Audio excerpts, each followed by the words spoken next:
অবশ্যই এটা যে জাতীয় পার্টি ব্যান্ড হয়নি, কিন্তু জাতীয় পার্টির ব্যাপারে আমাদের অবস্থান স্পষ্ট। জাতীয় পার্টি যদি ইলেকশন করতে চায় সেটা তাদের ইচ্ছা, বাট আমরা সবসময় বলবো, এটা ইতিহাস বলবে, জাতীয় পার্টি স্বৈরাচারের ভয়ঙ্কর রকমের বড় রকমের দোসর ছিল। আওয়ামী লীগ হেন কোনো আকাম কুকাম করে নাই ওদের সাহায্য ছাড়া। ওদের সাহায্য ছিল, ওদের নৈতিক সমর্থন ছিল বলে আওয়ামী লীগ এই সমস্ত আকাম কুকাম করে পার পেয়ে গেছে। যখনই আওয়ামী লীগের এই কোনো ধরনের সাপোর্টের দরকার ছিল, তখন জাতীয় পার্টি সামনে এসে দোসরের মতো দাঁড়িয়ে থেকে তাদেরকে সাপোর্ট দিয়েছে। এবং সেই এইটা যখন আওয়ামী লীগ যখন ভয়ঙ্কর রকমের খুন করছিল, তখনও ওদের সাপোর্টটা কমে নাই। সেটা যদি বলেন, 18 নির্বাচনে তো বিএনপি অংশগ্রহণ করছিল।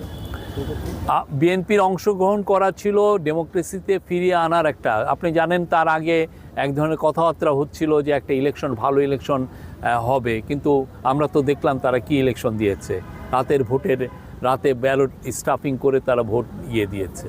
তো ওইটার ক্ষেত্রে আর আমাদের জাতীয় পার্টির অনেক আকাশ পাতাল তফাৎ।